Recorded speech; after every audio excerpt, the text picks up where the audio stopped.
of the Global Research Institute of International Trade, or GRIT. I just moved back to my hometown from Los Angeles.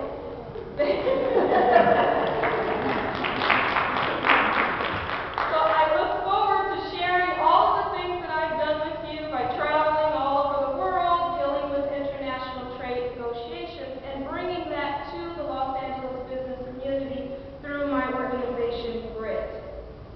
Well, I want to just start off and ask, how many of you are business owners here today? Okay, great. We have a few business owners here. How many of you are thinking about starting your own business? All right, okay, so we have a few people, about 4 people, thinking about starting your own business. Great. Okay, for those of you who have businesses, could you just tell us, share with us a little bit of what you do? What your business is all about?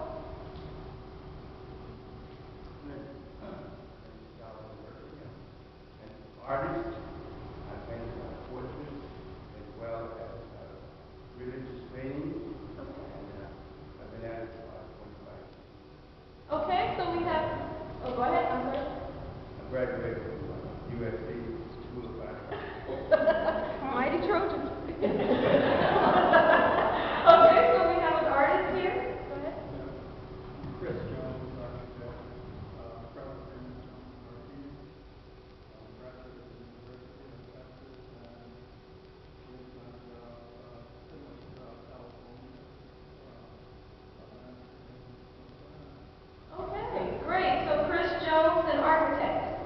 Okay, did we have anyone else? All right, if this is the question that I really want to see, what answer we get. How many of you have thought about going global? How many of you actually export your good or service? Okay, none. All right, what about those of us thinking about starting a business? How many of us have thought about exporting a good, depending on business you're thinking about starting, exporting your good or service to an international market? Wow. All right, so that's all more reason to be here on a Saturday morning to learn about going global.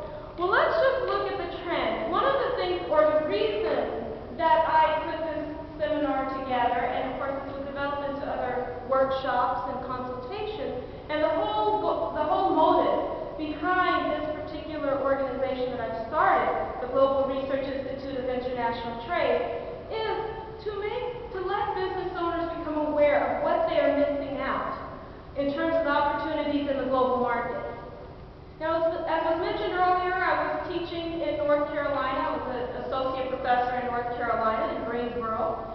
And a lot of times I would end up going to a number of small business meetings. And I would talk to business owners about international trade, and many would be quite interested in the academic work that I did. But now, I'm shifting into the practical arena here. But many would be interested, but I would often get puzzled looks about, okay, this international trade market, global market, what is that all about? Or I would hear comments such as, it doesn't apply to me. I really don't understand what you mean when you say free trade agreements. And it often interested me because the global market and these free trade agreements are so important to businesses, especially small businesses and minority-owned businesses. These are so important to U.S. businesses. And this key thing, what is going on in the global market, is often lost among business owners. I would think that the business owners would know all about it and give me information. But that wasn't necessarily the case. So that's what we're here for today, to learn about what are those opportunities that you are missing out on by not going global, and then how can you enter the global market. So let's just look at some of the figures in terms of businesses. In the United States, there are about 30 million businesses. And can you believe that of all of the business, regardless of the size or the type of business, that only 1% of U.S. businesses actually export to the global market? Only 1%. So that means that 99% of businesses are missing out on the global market. Now, let's look at minority-owned businesses. Of the minority-owned businesses,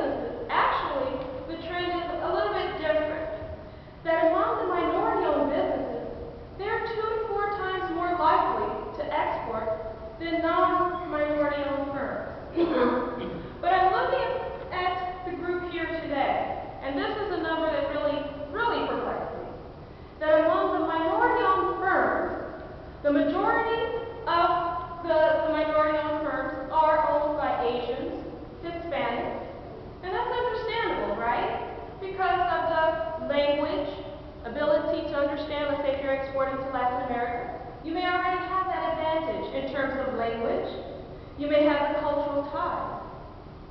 But when we look at the black-owned firms, they remain in the minority among the minority-owned firms that are exporting.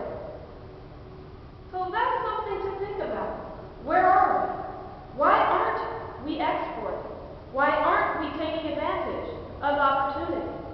There is an agency within the U.S. Department of Commerce set up just to help minority-owned businesses to export. But then again, the question becomes, well, where are we? When we look back, let's go back to that figure I pointed out earlier, just to wake us up. That 1% of businesses, all U.S. businesses, that export to the global market. Of that 1%, most of them are small business owners that are exporting. But the challenge there is that of those small businesses that export, the majority export to only one market. But at least at least those business owners have figured out, let me try to send my good or service, reach consumers in another country. But there are a whole host of other countries with which a business owner can export to or provide a service that's being lost when we look at these particular figures. Okay? So then the question becomes, well, what are those opportunities?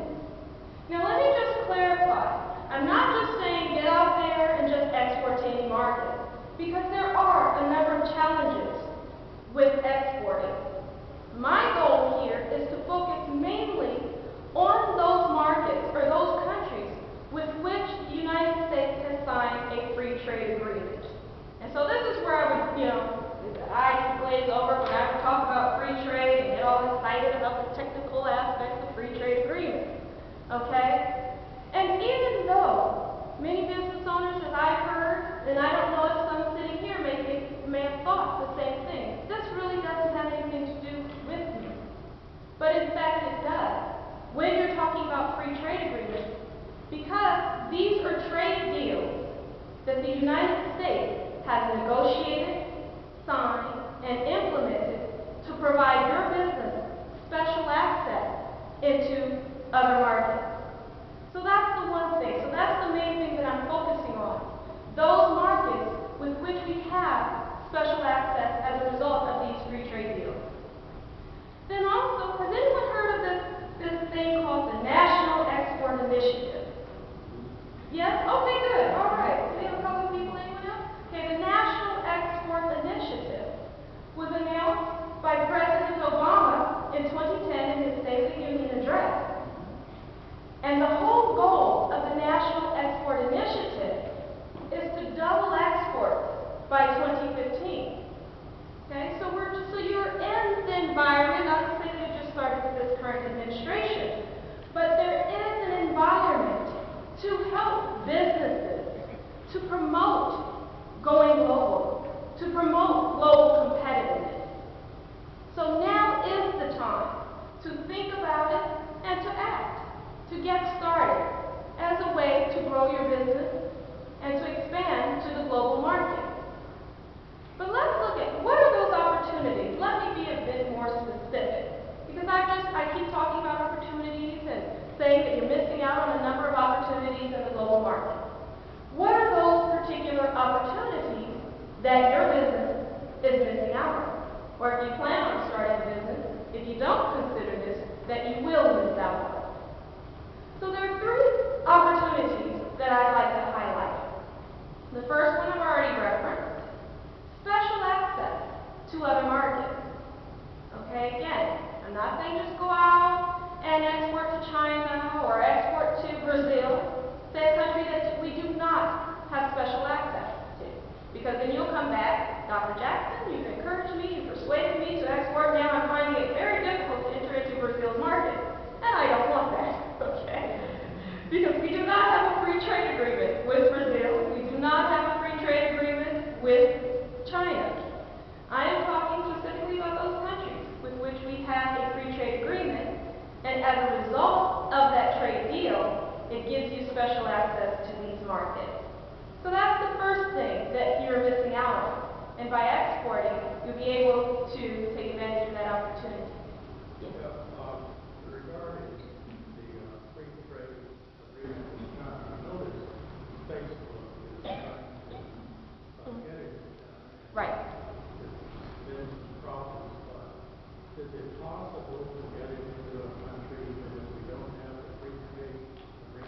Okay, let me just repeat the question in case someone did not hear. Okay, so that was our friend Chris Jones, the architect. He asked the question about Facebook in China, and the main question is, are we still able to export to a country even though we don't necessarily have a free trade agreement? And the answer is yes.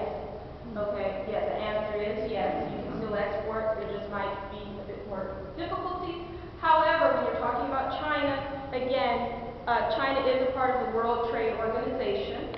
So there are rules that countries, even if we don't necessarily have a bilateral trade agreement with that country, they still have to follow the rules set up by the International Organization of the World Trade Organization. Great question. Okay. All right. Okay. So speaking of that, when we're talking about the World Trade Organization and the rules that some of these countries have to follow, the second opportunity, tariffs. Okay. Tariffs.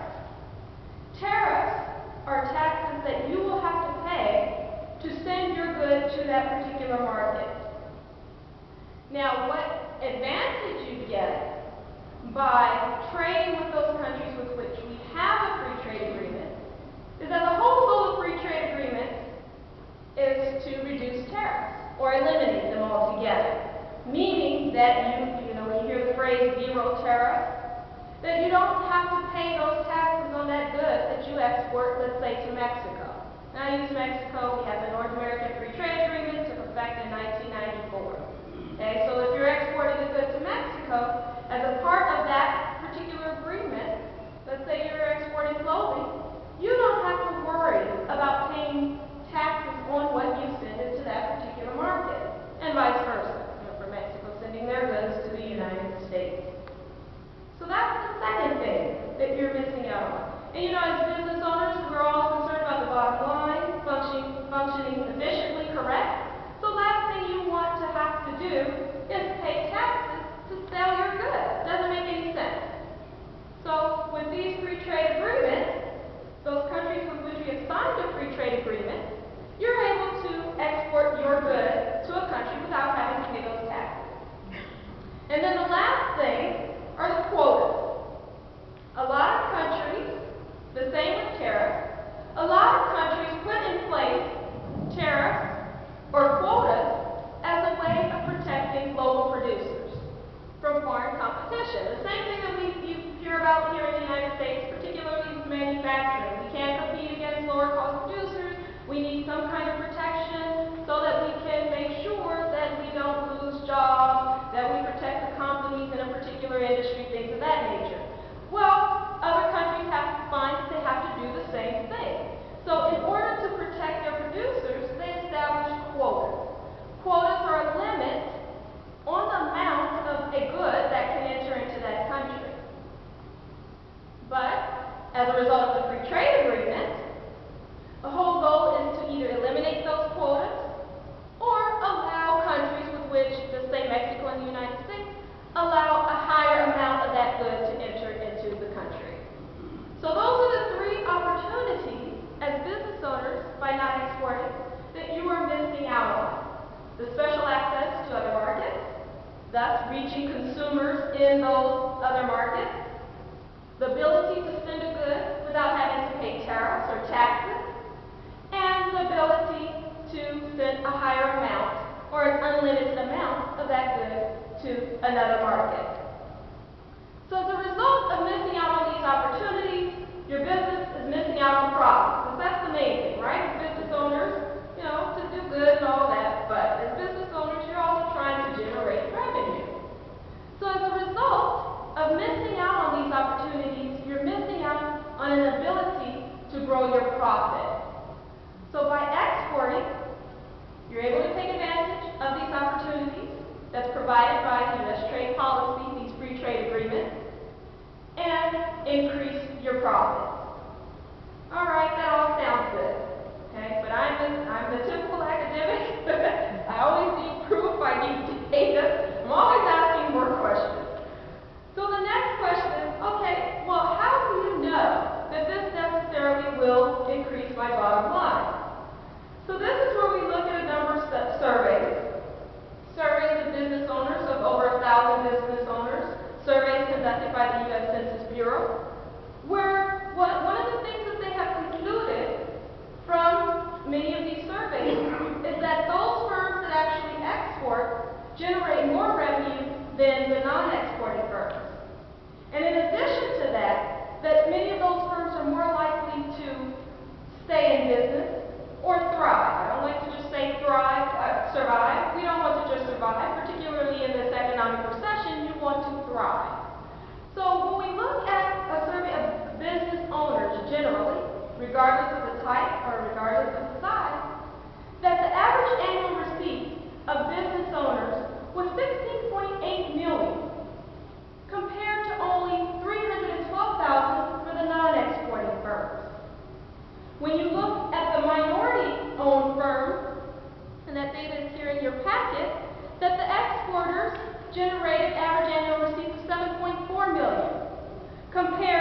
you are providing overseas. Yes, you had a question? Yeah, on the 1,000, that was, The business owners? you selected 1,000. Business owners, yes. How was that selected? Randomly. Yeah, many of the business owners are randomly. Usually when these surveys go out, they go out to business owners as randomly as possible, as possible, and then whoever responds, that's the information, that's the data that they have to go off of.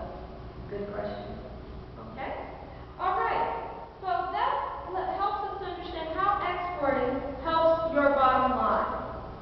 So now that we've looked at some of the figures, and hopefully I've persuaded you and helped you to understand some of the opportunities that you're missing out on, the next question becomes, all right, Dr. Jackson, so how do we ace the global market?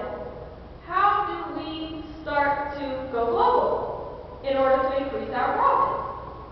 So ace the global market is just my simple formula to become aware, comprehend, and export. Aware of the free trade agreements that exist so that you can have special access to particular markets.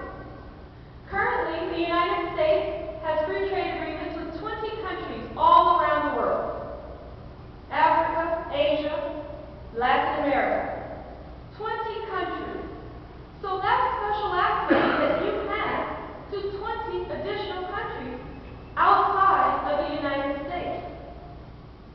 Currently, the United States is negotiating two very big free trade agreements. Does anyone know what those free trade agreements are? Well, we have one nod. Yeah, okay. Does anyone else know that we are negotiating two big free trade agreements? Wow, okay. All right, well, great. Well, we have one who's aware of it. And there are two big free trade agreements that just the other day, Ed Schultz, his show on MSNBC was going off about one particular free trade agreement. But these are free trade agreements that will have a huge impact, and I really would encourage you to follow them. The first one is the Trans-Pacific Partnership Agreement. You don't have to worry about all these technical names, these long names. It's just one that we're negotiating with 11 other countries throughout the Asia-Pacific region. So just remember, the Asia-Pacific trade deal. Okay? And with that particular trade deal, hopefully the trade negotiations will conclude by the end of this year. We will see what happens. But if that free trade agreement is negotiated successfully, signed and approved in the U.S. Congress and implemented, that gives you access to 11 other markets throughout the Asia-Pacific region. Now let me just clarify on that, because some of the countries that are part of this trade deal, the Asia-Pacific trade deal, we already have a free trade agreement with. For example, Canada, Mexico, Australia. So there are some countries that we have already negotiated a free trade agreement, but this just expands that access that you have to other markets. Then the second free trade deal that we are currently negotiating, we just started negotiations in July of this year, is the Transatlantic Trade Investment Partnership, long name TTIP. But just know that it's with the 28 member countries of the European Union. So just call it the European Union Trade Deal. So again, just imagine, if that agreement is concluded successfully and signed, approved in the U.S. Congress, and implemented, that gives you access to 28 countries throughout the European Union. So these two deals alone, that's over 30 additional countries to the countries that I've already talked about that you would have special access to.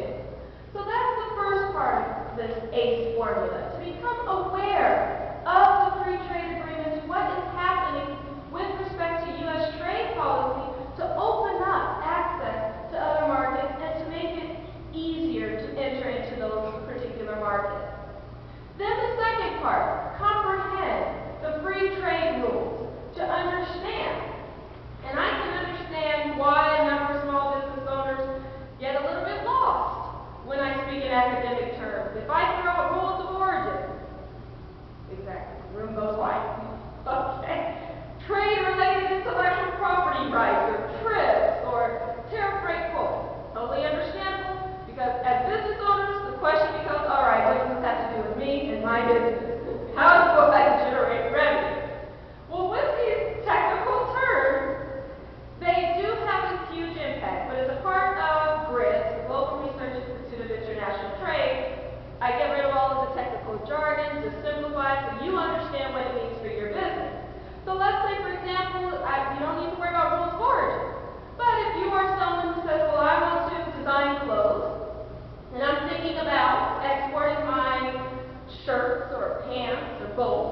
to Mexico, well, you need to understand what rules exist within these free trade agreements that apply specifically to apparel exporters, or what rules apply specifically to agricultural producers. There are a number of individuals who are interested in exporting poultry or beef or whatever it is within the agricultural sector. There are rules within those free trade agreements that apply specifically to that industry. Also, a lot of times I meet individuals who are working on patents, and they say, well, what does that have to do with me? All goes back to intellectual property rights. There are rules within these free trade agreements pertaining to intellectual property. So if you were a drug manufacturer, okay, don't look at me silly, legal drugs, okay? Legal drugs here. And Dr. Jackson is promoting something else, okay? Let's say drugs to combat HIV/AIDS or something like that. That you have intellectual property rules pertaining to the manufacture of pharmaceuticals, better say, okay? All right, so that's what I mean when I say comprehend the free trade rules. Because within these free trade agreements, they give you special access, but there are rules pertaining to specific industries, production of specific goods or services that you need to understand before you enter into these markets so that you can truly understand how to take advantage of the free trade agreement and how it benefits you. Okay? And then lastly, to export. So as I mentioned earlier, now is the time to think about exporting because of the administration's whole focus on doubling export by 2015 under this National Export Initiative. And as a result of the National Export Initiative, you have a number of agencies that exist. I mean, they've existed long before, but even more so now to provide the resources to help small business owners, minority-owned businesses. As I mentioned earlier, there is an agency within the U.S. Department of Commerce focused solely on minority-owned businesses, women-owned businesses, to help them to export. Help them in the sense of providing that technical expertise, to provide the financial resources that you will need to enter into the global market. So, today's focus is mainly on the first part, just to make you aware of the opportunities that exist in the global market, and specifically as a result of these free trade agreements. Then, to comprehend, that's where my workshops, one-on-one consultations, I just had someone call me yesterday asking about one-on-one consultation for her and her business so that she can understand how to enter into the global market and understand all of these things about free trade. So, to comprehend what is going on within the free trade market and how these rules apply specifically to you and your business. And then lastly, to export. So that's the whole simple formula. So for today, I hope that this was very enlightening, just exposing you to what is going on in terms of U.S. trade policy, to get you to not look at it as this is something that's abstract and has nothing to do with my business, but to make you aware of the opportunities that exist, how they apply to your business. This is very broad, very general, but during the question and answer we can talk about specific businesses, of course, but how it applies to your business, and to encourage you to think about it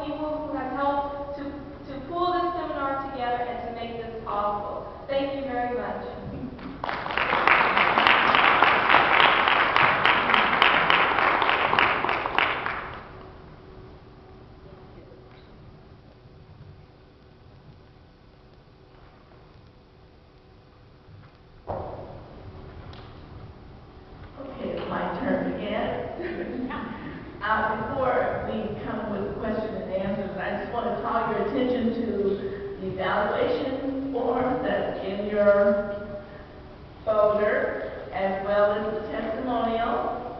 And if you would fill those out, we do have boxes for you to put your testimonial as well as your speaker evaluation in there.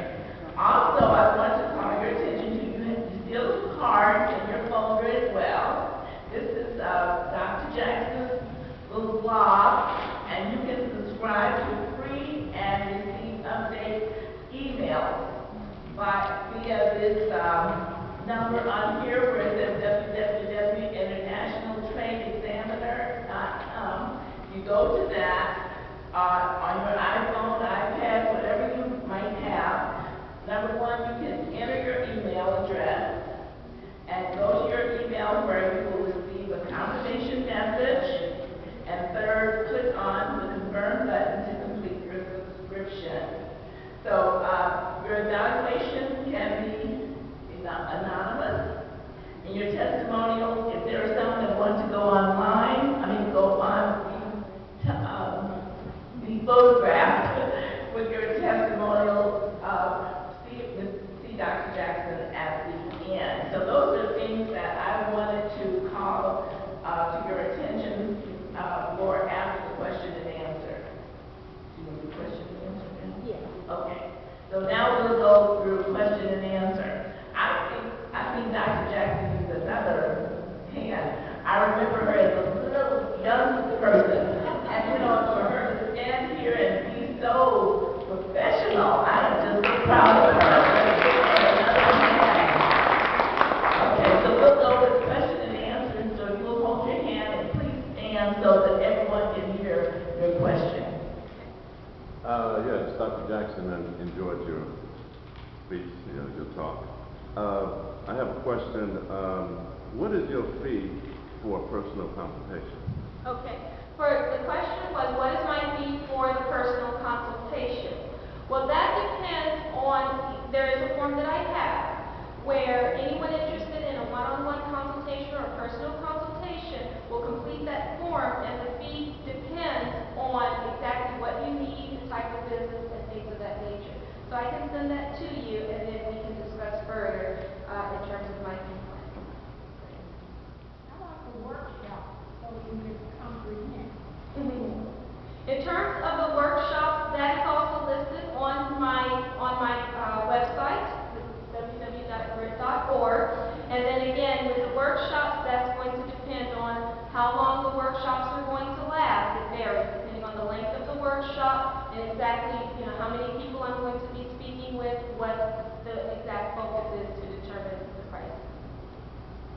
That's it. If you're interested in the consultation, the workshop, so please follow up with me afterwards, and we can go from there. Any other questions?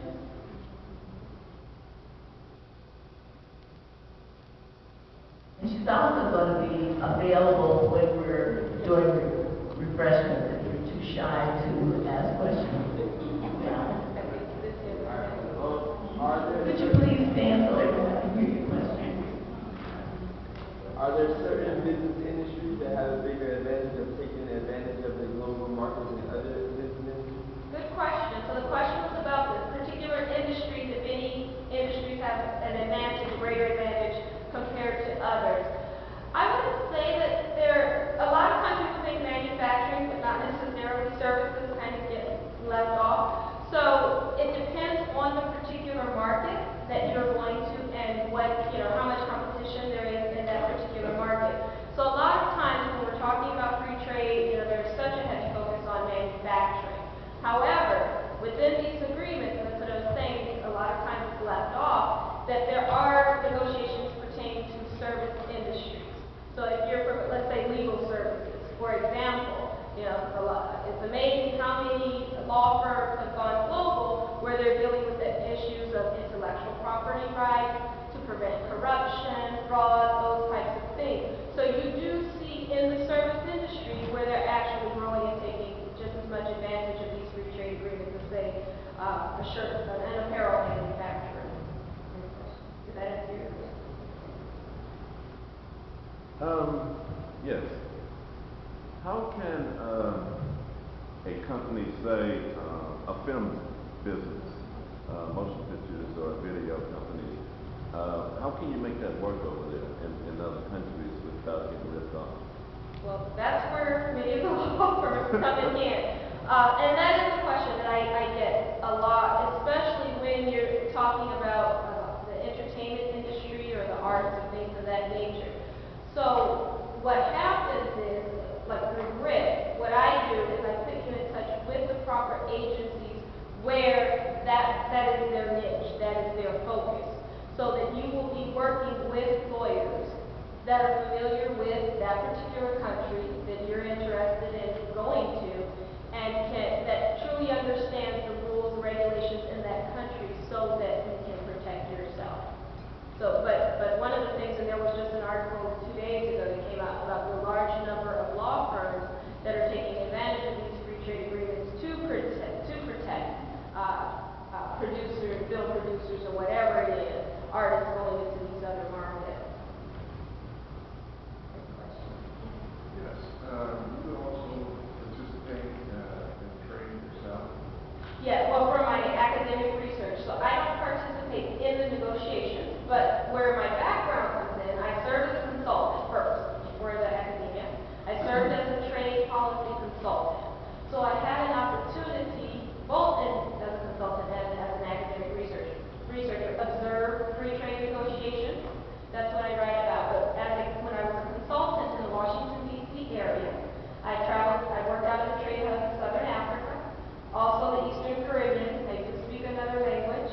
I speak Spanish as well fluently. So what I would do is I would advise the government, actually, and small business associations in those countries how to take advantage of the free trade agreements that those countries have. Even if it were a regional free trade agreement that did not include the United States, how to take advantage. And then my academic research was studying how these negotiations take place, how businesses get involved, even though they can't sit at the bargaining table, what role do they play in shaping these free trade negotiations. So that's what I bring. You don't actually trade yourself? Not right now, no. But I've been involved in that whole environment in terms of working with businesses, working with government, in terms of the free flow of goods. I heard the talk with the EU on their trade agreements. They have a lot of concerns about food products. Yes. Yes. Have you heard about whether or not that's going to be taken off the table, or is that how is that going?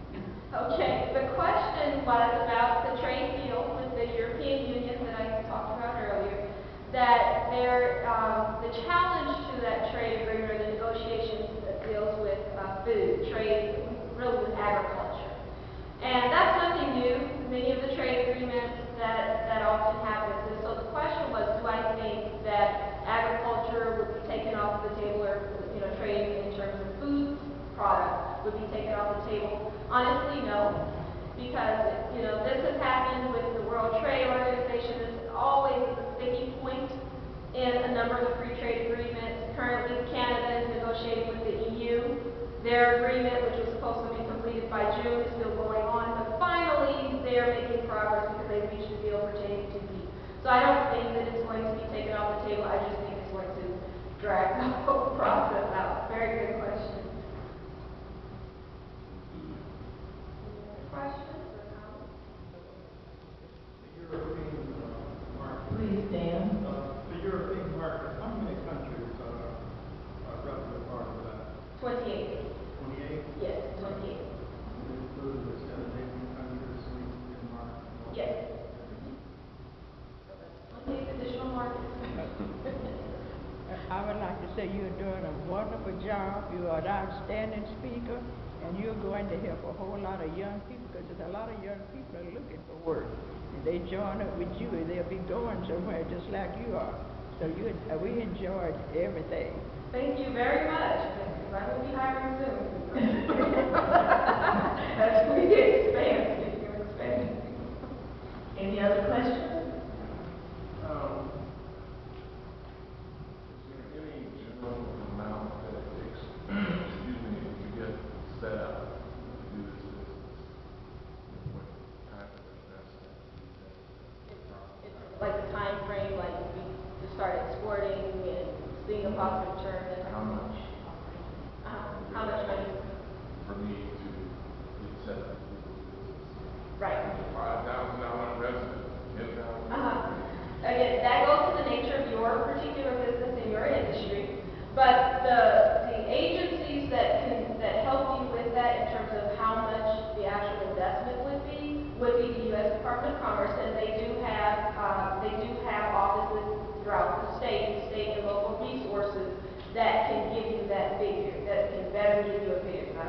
out a number, and they find it's even way less, hopefully, right? Or way more, so it depends on the nature of your business, but there are individuals where they can say, you know, if you're going to export, you know, whatever it is, you know, jewelry or something, this is how much it's going to take. Now, and I don't know if this is a part of your question, but a lot of times people ask, well, how long does it take in terms of the time frame? So what we have seen is that, you know, a number of businesses within a 2-year time frame have been able to see a positive return by exporting, and then some, not the majority, but some as little as 6 months, so 6 months to 2 years. And so, of course, that depends on exactly what the nature of your business is. And so that's why I keep encouraging, you know, the one-on-one consultations, because once I know exactly what it is you're looking to do, then I can give a more specific prescription, or can you do that? What do you think of companies like Alibaba? Say that again? Alibaba, you're with No. Oh. Could you explain it for all? Alibaba is kind of like a Craigslist international, and post your goods on there, and people respond in different parts of the world. Yeah. Okay. Well, just based on that, I think this goes back to your question earlier, that you would want to be careful, just like you see with Craigslist, because you don't know who's responding and things of that nature. So, I mean, that's fine. But what I often promote is making sure that you go through the proper channels so that you don't have problems down the line in terms of selling your goods or services.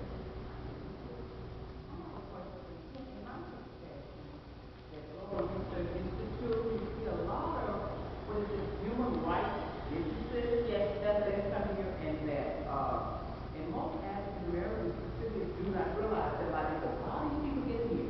And I'm asking, what is the fee are they charging to bring people from, let's say, Iran, let's say, Guatemala, so these human rights people, what type of business are these? Oh, those are mostly in dealing with human rights. Yes. NGOs. A lot of those are NGOs, and I do have, even though it's Information on women. that. Yeah, that is one of. I'm I'm sorry. Like how much you're saying in terms of bringing people from other countries. Right. Yeah, a lot of those are through non-governmental organizations, and that's another area that I focus on. Because as I was talking earlier about my consulting work, we work with NGOs. Oh, okay. Yeah, so we can talk about that specifically to NGOs and how to get connected with other countries. Yeah, there's one more question. About a couple of months ago, the Department of Commerce had a small business seminar at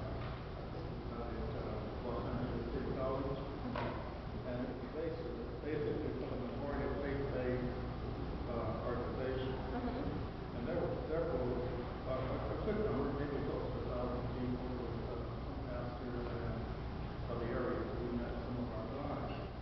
A good number of faith-based organizations throughout the area. Now, there were consultants there, and there was a Latino group that was responsible, I guess, I think an Islam group that was responsible for a lot of small business development. And I can't think of the name, but it seems to be a pretty prominent name. They had offices throughout the country. Now, an organization like that, would you be providing consultants through them or independently? Let me ask, was that the Minority Business Development Agency? I think so. Probably, yes, because that's the agency that I kept referring to through the U.S. Department of Commerce. Right. Yes, that would be the agency that I would be working closely with, yes, through the Department of Commerce. And so when I talk about the federal resources, I refer mainly to the Commerce Department, and then, you know, whatever other offices or agencies they have at the state and local level. So that's a great question. Any other questions? Okay, we feel that you answered all of the questions. And if you think of something during the refreshment time, just grab Dr. Jackson and she'll be happy to answer your questions. Now, the next phase, what we're going to do, if you have a testimonial that you have written, you're going to take that and put it in Mr. Jackson's box, and you also will receive a little gift from Janina from the little red bag. So if this is only for a testimonial, so you get a little gift, and which she appreciates everything. And then you can put the evaluation form in Kevin's box. She's got the family working today. So that's dad and brother, and then mom has already been busy earlier, so she's got the family working today. So right now, and we'll now conclude. We don't have our pastor here to do any closing remarks right now. I'm sure he's gone to